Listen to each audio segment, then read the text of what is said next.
Hello అండి, hi. అందరు ఎలా ఉన్నారు? అందరు బాగున్నారని అనుకుంటున్నాను. ఎగ్ పులుసు ఎలా తయారు చేసుకోవాలో చూద్దాం.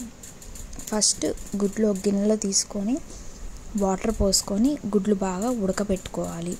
గుడ్లు త్వరగా ఉడకడానికి ప్లస్ ఆ గుడ్లు మధ్య మధ్యలో ఇట్లా పగిలిపోయి ఇలా వస్తుంది కదా, అలా రాకుండా కొంచెం గల్లుప్పు ఆర్ సాల్ట్ వేసుకొని ఉడికించుకోవాలి. ఉడికిపోయినాయి కదా గుడ్లు, ఉడికిపోయిన తర్వాత గుడ్లు పొట్టు తీసి పక్కన పెట్టుకోవాలి. చింతపండు కూడా నానబెట్టుకొని పక్కన పెట్టుకోవాలి.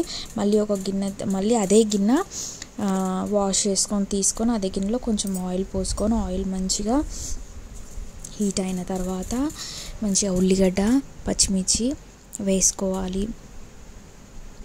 ఉల్లిగడ్డ పచ్చిమిర్చి వేసుకున్నాం కదా, ఇప్పుడు మంచిగా కలపెట్టుకోవాలి. ఇప్పుడు ఉల్లిగడ్డలు త్వరగా మంచిగా వేగనీకి కొంచెం తగినంత సాల్ట్ వేసుకోవాలి. కొంచెం వేసుకుంటే ఉల్లిగడ్డలు అనేవి తొందరగా మగ్గుతాయి అన్నట్టు. సో ఇప్పుడు ఉల్లిగడ్డ పచ్చిమిర్చి వేగినాయి కదా, తగినంత అల్లం పేస్ట్ వేసుకోవాలి, తగినంత పసుపు కూడా వేసుకోవాలి. ఇప్పుడు మంచిగా కలుపుకోవాలి. ఇప్పుడు మంచిగా కలుపుకున్నాం కదా, ఇప్పుడు అట్లనే ఇందాక ఆల్రెడీ మనం సాల్ట్ వేసుకున్నాం కాబట్టి చూసుకొని తగినంత సాల్ట్ వేసుకోండి. ఓకేనా? కారం వేసుకోండి తగినంత. మీరు ఎంత తింటారో కారం అంత దానికి తగ్గట్టుగా కారం వేసి, బాగా తినే వాళ్ళైతే బాగా వేసుకోండి కారం. నార్మల్గా అయితే మేమైతే నార్మల్గా తింటాం కాబట్టి నార్మల్గా వేస్తున్నాను కారం వేసిన తర్వాత అట్లనే ధనియాలు జీలకర్ర మెంతుల పొడి వేసుకోవాలి. ధనియాలు జీలకర్ర మెంతులు వేయించి మిక్సీ పట్టిన ఆ పొడిని అయితే ఇందులో వేసుకోవాలి. బాగా కలుపుకోవాలి. కలుపుకున్న తర్వాత ఇప్పుడు చింతపండు పులుసు అనేది అందులో పోసుకోవాలి. ఇప్పుడు బాగా కలుపుకోవాలి. కలుపుకొని ఆ పులుసుని బాగా మరగనివ్వాలి.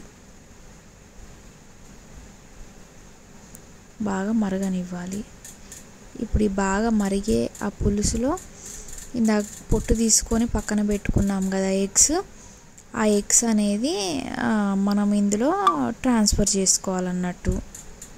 అయితే ఉల్లిగడ్డలు పచ్చిమిర్చి వేగేటప్పుడు కూడా గుడ్లు వేసుకోవచ్చు, ఇలా కూడా వేసుకోవచ్చు, మన ఇష్టం అన్నట్టు. ఎగ్స్ ఇప్పుడు అందులో వేసేసుకోవాలి. ఎగ్స్ వేసుకొని బాగా కలుపుకోవాలి. అంటే ఎగ్స్ వేసుకున్నాక 2-3 మినిట్స్ కొంచెం ఉంచాక మనం స్టవ్ ఆఫ్ చేసుకుంటే టేస్టీ ఎగ్ పులుసు ఈజ్ రెడీ. ఎక్సలెంట్ ఉంటుంది. మీ దగ్గర కొత్తిమీర ఏదైనా ఉంటే కొత్తిమీర వేసుకోండి లాస్ట్ గార్నిష్కి, ఇంకా బాగుంటుంది. నా దగ్గర లేదు కాబట్టి నేను వేసుకోవట్లేదు. ఒకసారి ట్రై చేయండి తప్పకుండా. ఎగ్ పులుసు అనేది చాలా బాగుంటుంది, చాలా టేస్టీగా ఉంటుంది. నా ఛానల్ని ఒక లైక్ చేయండి, నా ఛానల్ని సబ్స్క్రైబ్ చేసుకోండి, నన్ను సపోర్ట్ చేయండి. Thank you for watching this video.